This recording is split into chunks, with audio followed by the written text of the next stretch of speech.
Hello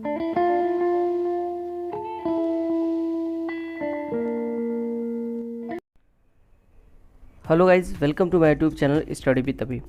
तो guys, आज की इस वीडियो में हम पढ़ने वाले हैं डिफरेंशियल ज्योमेट्री में सेकंड फंडामेंटल फॉर्म। इसके पहले वीडियोस में हम पढ़ चुके हैं फर्स्ट फंडामेंटल फॉर्म के बारे में, और डिफरेंशियल ज्योमेट्री से रिलेटेड प्लेलिस्ट है, उसमें जाकर के आप सारी वीडियोस को देख सकते हैं। काफ़ी सारी वीडियोस बीएससी मैथमेटिक्स से ऐड है, आप देख लीजिएगा। चलिए वीडियो को स्टार्ट करते हैं, और अगर अभी तक आपने हमारे चैनल को सब्सक्राइब नहीं किया तो सब्सक्राइब कर लीजिएगा और वीडियो को लाइक कर दीजिएगा। चलिए देखते हैं। देखिए यहाँ पर सेकंड फंडामेंटल फॉर्म का मतलब क्या है। देखिए जैसे हमने कर्व का इक्वेशन पढ़ा हुआ था कि यहाँ पे लेट मान लेते हैं ये जो है vector r is equal to R U V, ये क्या है, v अ सरफेस, ठीक है, क्या है, कोई भी सरफेस है, ठीक है, एंड कैपिटल N, ठीक है, capital N be a unit normal vector, ठीक है, unit normal vector to this surface at P, ठीक है। देखिए यहाँ पर एक सरफेस है और उसके ऊपर कैपिटल N वेक्टर जो है आपका, ये यूनिट नॉर्मल वेक्टर है इस पॉइंट पर, ठीक है, इस सरफेस के इस पॉइंट पर ये यूनिट नॉर्मल वेक्टर है। आइए देखते हैं। देखिए यहाँ पर जो कैपिटल N होता है ये डिफाइंड होता है कुछ इस तरीके से R1 क्रॉस R2। देखिए ये R1 R2 का है, सब प्रीवियस वीडियो में मैं बता चुका हूँ, अगर आपने नहीं देखा तो आप उसको देख लीजिएगा। R1 बेसिकली होता क्या है, R1 का मतलब होता है इस R वेक्टर का U के रिस्पेक्ट में पार्शियली डिफरेंशिएशन यानी डेरिवेटिव, और R2 का मतलब होता है, यहाँ पे मैं लिख देता हूँ, R1 इज इक्वल टू होता है, ये पार्शियल डेरिवेटिव का साइन होता है ऐसे U के रिस्पेक्ट में, और R2 का मतलब हो गया सॉरी यहाँ पे R1 नहीं होगा, ओके, हाँ ये R1, ठीक है, यहाँ पे R1 नहीं होगा, ये होगा वेक्टर R और ये V के रिस्पेक्ट में, ठीक है, ये U है और ये V है, तो R1 R2 इस तरीके से डिफाइन होते हैं। और उसके बाद यहाँ पे R1 R2 हो गया, फिर यहाँ पे मैंने आपको बताया था कि R11 क्या होता है, इसका मतलब हो गया कि R2 यानी कि सेकेंड डेरिवेटिव R1 का विथ रिस्पेक्ट टू U, ठीक है, पार्शियल डेरिवेटिव है। और इस तरीके से एक चीज़ और डिफाइन होती है वेक्टर R12, ये सब प्रीवियस वीडियो में आपको बता चुका हूँ। तो ये हो जाएगा D2R, और 1 है तो 1 के लिए हम U का यूज़ करते हैं, और 2 है तो V का यूज़ करते हैं, इतना हो गया।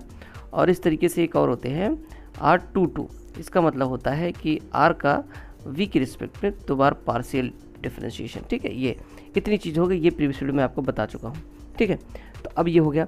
आइए देखते हैं कि अब देखिए यहाँ पर जो इसके मैग्नीट्यूड्स होते हैं, fundamental magnitudes L, M, N, और एक हम डिफाइन करते हैं T। जिस तरीके से फर्स्ट फंडामेंटल फॉर्म में हमने E, F, G और आपके H को डिफाइन किया हुआ था, इस तरीके से यहाँ पर ये होते हैं। किस तरीके से डिफाइन होते हैं ये देखते हैं।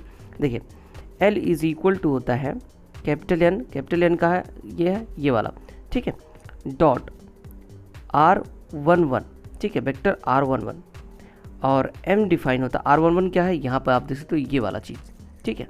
इस तरीके से M क्या होता है, capital N dot vector R12, और N किस तरीके से डिफाइन होता है। देखिए ये N है, स्केलर है, और ये क्या है, N हमारा नॉर्मल वेक्टर है, ठीक है, ध्यान रखिएगा, और डॉट वेक्टर R22।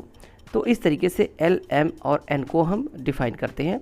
और इसके बाद यहाँ पर आ जाता है, देखिए अभी तो हम बता रहे हैं L, M, N को इस तरीके से डिफाइन करते हुए हम सेकेंड फंडामेंटल फॉर्म को नहीं लिखे हैं। यहाँ पे एक आता है आपका T, और T डिफाइन होता है अंडर रूट, यहाँ पे आपका हो गया L और N, ठीक है, L और N माइनस M स्क्वायर। एक बार मैं फिर इसको लिख देता हूँ, under root LN minus M square, ये इस तरीके से T डिफाइन होता है। अब आइए हम लिखते हैं सेकेंड फंडामेंटल फॉर्म को, सेकेंड फंडामेंटल, ठीक है, सेकेंड फंडामेंटल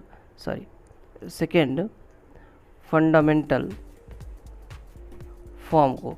तो सेकेंड फंडामेंटल फॉर्म होगा क्या, जिस तरीके से हमने फर्स्ट फंडामेंटल फॉर्म को डिफाइन किया होता है उस तरीके से यहाँ पे जैसे LMN है तो वहीं यहाँ पे रख देंगे LDU square plus 2M DU DV plus ND, okay, यहाँ पे N और आपका ये हो जाएगा DV का स्क्वायर।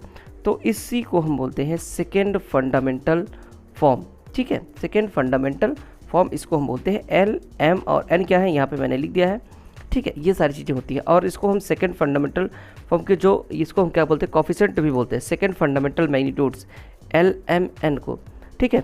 या फिर इसको बोलते सकते हैं हम सेकेंड फंडामेंटल कोएफिशिएंट्स भी बोलते हैं एल, एम, एन को, ठीक है। तो इससे रिलेटेड एग्जाम में हमारे क्वेश्चन पूछाते हैं एल, एम, एन को फाइंड करने के लिए। चलिए उन क्वेश्चन को सॉल्व करते हैं।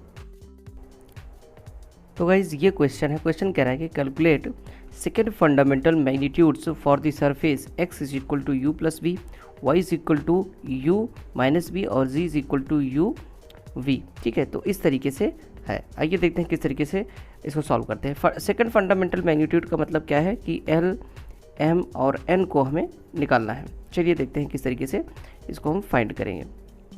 देखिए सबसे पहले हम क्या करते हैं, जो हमारा सरफेस का इक्वेशन है उसको हम इस फॉर्म में लिखते हैं।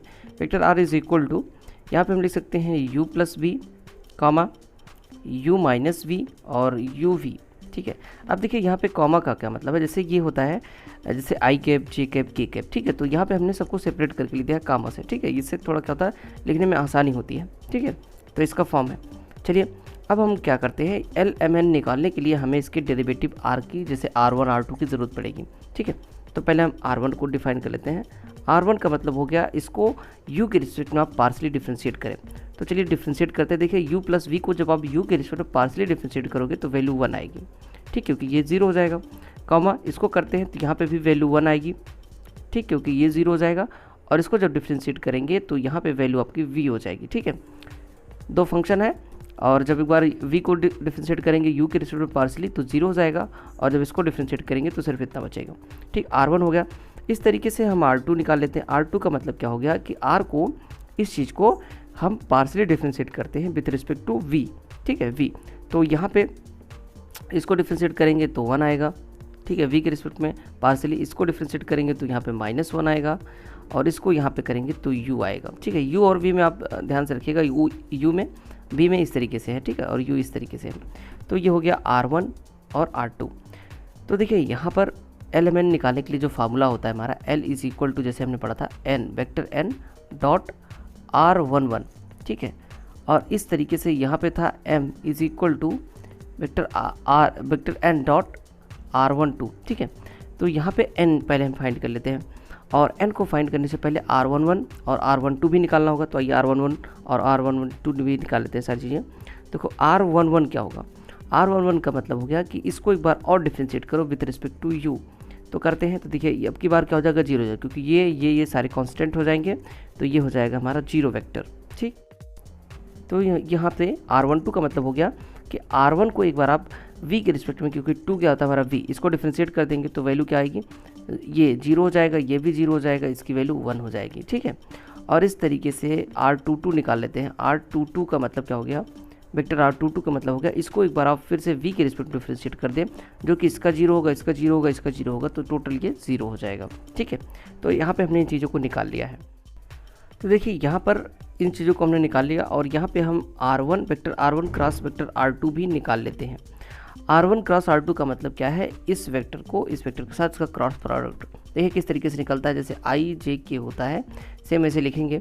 यहाँ पे आई जे के कोएफिशिएंट लिखते हैं 1 1 v और यहाँ पे क्या है 1 -1 और u, ठीक है। तो इसको जो सॉल्व करेंगे तो यहाँ पे मैं डायरेक्ट वैल्यू लिखता हूँ, आप इस डिटरमिनेंट को सॉल्व कर लीजिएगा।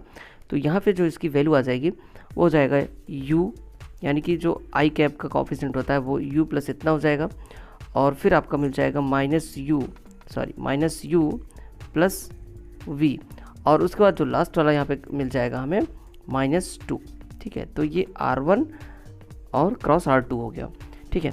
अब चलिए निकालते हैं, यहाँ पे हम निकालते हैं क्या कि हमारा L क्या होगा, या पहले हम कैपिटल N निकाल लेते हैं। कैपिटल N होता है हमारा नॉर्मल वेक्टर और ये होता है R1 cross R2 divided by H, ठीक है। तो H की वैल्यू यहाँ पे कैलकुलेट कर सकते हैं। फार्मूला होता है H इज इक्वल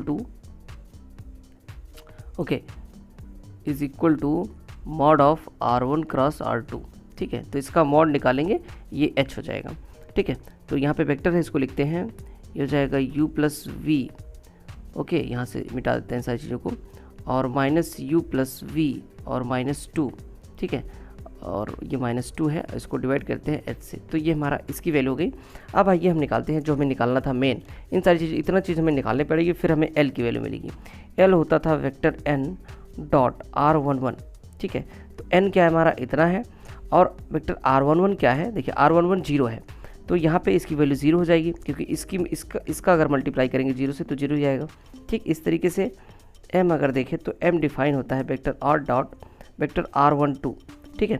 तो यहाँ पे देखिए वेक्टर r12 की वैल्यू इतनी है और वेक्टर n की वैल्यू क्या है, इतनी है, ठीक है। तो देखिए यहाँ पे जब इसका मल्टीप्लाई होगा तो वैल्यू क्या हो जाएगी, देखो यहाँ पे ये हो जाएगा केवल -2, यहाँ पे जो -2 है और इसका 1 से मल्टीप्लाई हो जाएगा, यानी कि -2/h आ जाएगा, ठीक, क्योंकि और सारे टर्म जो आगे वाले हैं वो सारे क्या हो जाएंगे, यहाँ पे 0 हो जाएंगे, ठीक। और इस तरीके से जो n होता है, देखिए ये क्या है, स्केलर है, ठीक है। n जो होता है वो डिफाइन होता है वेक्टर n डॉट r22, देखिए यहाँ पे वेक्टर r22 हमारा क्या है, 0 है, तो इस तरीके से ये पूरा टर्म क्या हो जाएगा, 0। यहाँ पे वेक्टर नहीं लगेगा क्योंकि ये स्केलर होता है, ठीक है, 0। तो ये हमारे LMN हो गए, ठीक है। यहाँ पे मैं आपको एक बार फिर से बताता हूँ क्या क्या करना होगा। देखिए पहले आपको एक सरफेस का इक्वेशन दिया होगा, उस सरफेस की इक्वेशन को आप इस फॉर्म में लिख लीजिएगा ताकि थोड़ी आसानी हो, ठीक है। और उसके बाद पहले इसको एक बार इसको पार्शियली डिफ्रेंशिएट कर देना विथ रिस्पेक्ट टू u, फिर उसके बाद r2 यानी कि v के रिस्पेक्ट में इसको डिफ्रेंशिएट कर देना पार्शियली, फिर उसके बाद r11, r12 और r22 निकाल लेना है। ये होते क्या है, इसका मतलब होता है कि r1 को एक बार u के रिस्पेक्ट में आप पार्शियली डिफ्रेंशिएट करो, ये मिल जाएगा, फिर उसके बाद r1 को आप v के रिस्पेक्ट में पार्शियली डिफ्रेंशिएट करो, इतना मिल जाएगा, फिर आप एक बार r2 को v के रिस्पेक्ट में पार्शियली डिफ्रेंशिएट करो तो इतना मिल जाएगा, ठीक। इन चीज़ों को मिलने के बाद हमें कैपिटल N निकालना होता है जो कि यूनिट नॉर्मल वेक्टर होता है, जिसका फॉर्मूला होता है vector r1 cross vector r2, ठीक है, जो कि हमने निकाल लिया इन दोनों का क्रॉस प्रोडक्ट करके, यहाँ पे मैंने आपको डिटरमिनेंट बना के बताया हुआ था, ठीक है। तो इतना हो गया, और h की वैल्यू को हम कैलकुलेट भी कर सकते हैं, यहाँ पे मैंने आपको फार्मूला लिखा हुआ था लेकिन यहाँ पे मैंने कैलकुलेट नहीं किया, ठीक है, क्योंकि जो बुक्स में आंसर थे काफ़ी सारे ऐसे ही लिखे रहते हैं, इसलिए मैं भी नहीं कैलकुलेट करता हूँ, फिर इसको छोड़ दिया मैंने। h हो गया और ये वेक्टर n हो गया, तो l इज़ इक्वल टू होता है जो हमारा ये इसको क्या बोलते हैं, सेकंड फंडामेंटल मैग्नीट्यूड्स बोलते हैं, ठीक है। तो l is equal to vector n dot r11 होता है। तो देखिए यहाँ पे r11 की वैल्यू 0 थी इसलिए आसानी हो गई, डायरेक्ट हमने 0 लिख दिया, ठीक है।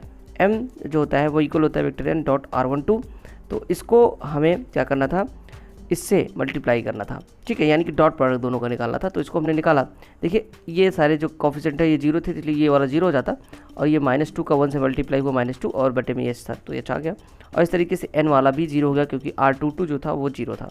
तो ये हमारे क्या हो गए, सेकंड फंडामेंटल मैग्नीट्यूड्स हो गए। तो इस तरीके से आपसे एग्जाम में क्वेश्चन पूछेंगे तो इस तरीके से आप सॉल्व कर सकते हैं। गाइस आपको वीडियो पसंद आई तो लाइक करना, चैनल को सब्सक्राइब करना। Thanks for watching.